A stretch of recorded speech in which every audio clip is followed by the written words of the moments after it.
गुजरात में जब हम प्रचार कर रहे थे, सन 98-99 की बात है, एक बहुत ही दिव्य महात्मा, बड़े व्यवहार कुशल हमारे संपर्क में आए। एक जगह ऐसे ही संत सम्मेलन था, उन महात्माओं के साथ हमें कमरे में रुकने का अवसर मिला।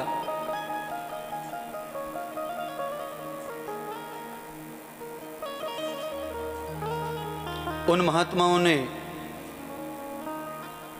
इसी विषय पर चर्चा की हमारे से।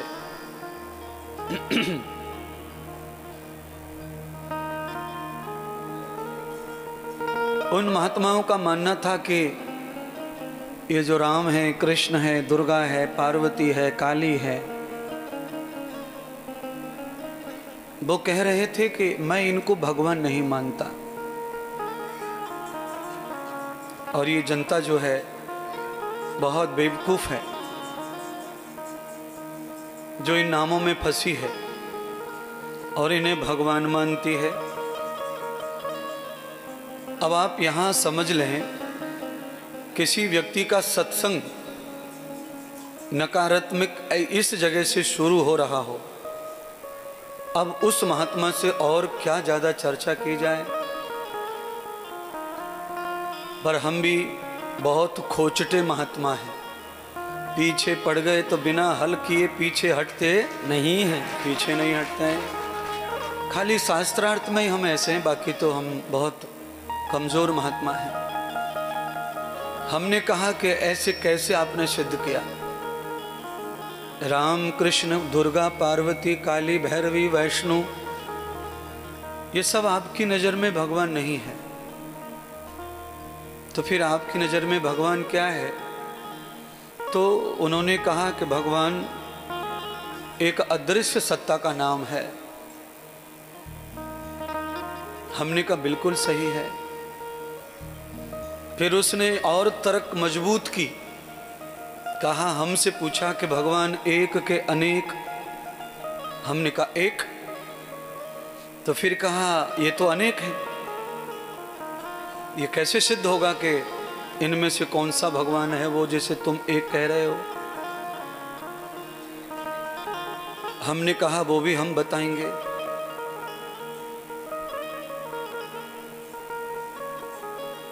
हमने कहा अब देखो, चलो कमरे के बाहर।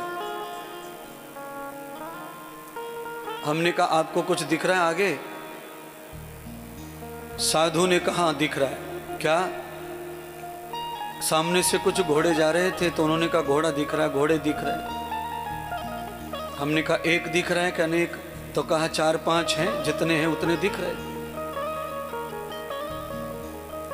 उसके बाद में फिर दूसरा जानवर आया, वो भी उनको दिखा और सही उसका रिजल्ट हुआ। उन्होंने सही कहा कि 3 गाय दिखी हैं, 1, 2, 3, सब उन्होंने ये सब चीज बताई। अनेक गाय दिखी, अनेक घोड़े दिखे, यानी कि जितने थे उतने दिखे। हमने कहा कि आप अनेक घोड़े देखे, आपने अनेक गाय देखी, सब गाय तो एक जैसी नहीं थी, उन्हें सब घोड़े एक जैसे थे, फिर आप कैसे कह सकते हैं कि ये घोड़े थे? अब हमने कहा कि अब आप आंख बंद करो। आंख बंद करके हमने कहा कि अब आप आंख बंद करके ये देखो कि आपको इस समय अपना बाप दिख रहा है कि नहीं? महात्मा ने कहा बाप दिखेगा कैसे, वो तो यहाँ उपस्थित नहीं है। पर हाँ, बाप को देखा हुआ है, इसलिए उनकी स्मृति आंख बंद करके आ रही है। तो हमने कहा बाप एक है कि अनेक है? तो साधु ने भी कहा कि एक है।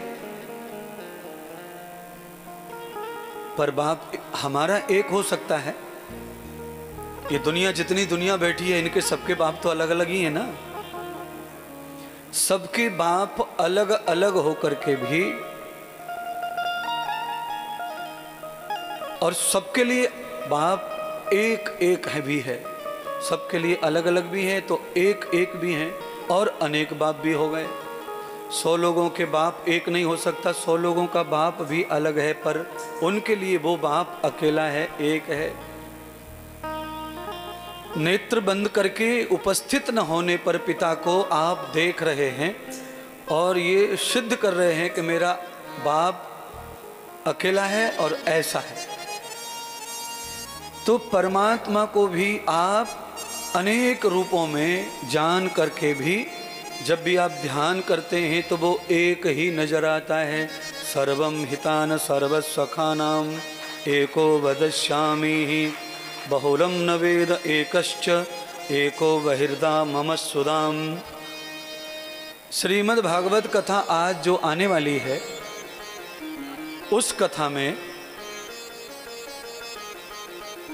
एक कृष्ण सर्वभूयत्त गोपीनाम सखी ही, सब गोपियों के पास अलग अलग खड़े हैं और भगवान अवतार लेकर एक ही आए।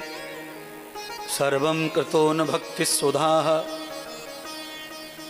भक्ति के अंदर वो ताकत है कि वो किसी भी चीज का खंड कर सकती है। जैसे कल्पना करो, आप लौकी लेके आए, 1 किलो की लौकी, एक ही फल है वो, उसका नाम ही है लौकी। आपसे किसी ने पूछा कि ये क्या है, तो आप कहेंगे लौकी। अच्छा, वो जब लौकी के टुकड़े टुकड़े हो जाते हैं, थाली में कट जाती है सब्जी के लिए, उसके छोटे छोटे टुकड़े हो जाते हैं, उस समय आप उसका क्या नाम रख सकते बदल के, कि लौकी ही कहेंगे? अगर मुझसे कोई पूछे तो मैं लौकी ही कहूँगा। ये क्या है थाली में कटा हुआ? लौकी। काशी फल होगा तो लोकासी फल। पर कटने से पहले तो वो खंड खंड नहीं था, तब भी लौकी था। कटने के बाद भी लौकी ही रहा और पक जाने के बाद अनेक तरह के मसाले मिश्रित हुए, अनेक चीज़ें मिलाई गई। उसके पश्चात भी उसे हम गोभी आलू की सब्जी कह सकते नहीं हैं, उस समय भी हम लौकी का ही कहेंगे। इसीलिए भगवान अवतार लेते समय एक लौकी है और भक्तों के काम के लिए, स्वार्थ की पूर्ति के लिए, भोग के लिए टुकड़ों में बट के भी वो लौकी ही रहता है और अनेक भक्तों का प्रेम उसमें मिश्रण हो जाता है, तब भी वो लौकी ही रहता है। नस्थम भावम कृतम रूपम ये वे व्यहत विसंगते। अनेक संगतियों में भगवान बदलते हैं। चाशनी में लौकी को घिस के उबाल लो, थोड़ा दूध डाल दो, वो फिर हलवा हो जाता है। पर किसका हलवा हो जाता है, गाजर का कि लौकी का ही? हाँ, लौकी का। समझ गए? यानी कि आप उसे चाहे जितने रूपों में बदलो, पर वो लौकी शब्द कभी मिटने वाला नहीं है। परमात्मा को किसी भी रूप में घसड़ो, खींचतानी करो, पर उसका अस्तित्व जो नाम वाला है वो कभी घटता नहीं है। वो एक रूप है। मेरा पिताजी तो एक ही है, पर सबके तो अलग अलग है ना पिताजी। अब सबके अलग होके भी जब भी हम अपने पिताजी का नाम स्मरण करते हैं तो हम एक ही मानते हैं। दूसरों के भी पिताजी हैं, वो भी एक ही मानते हैं।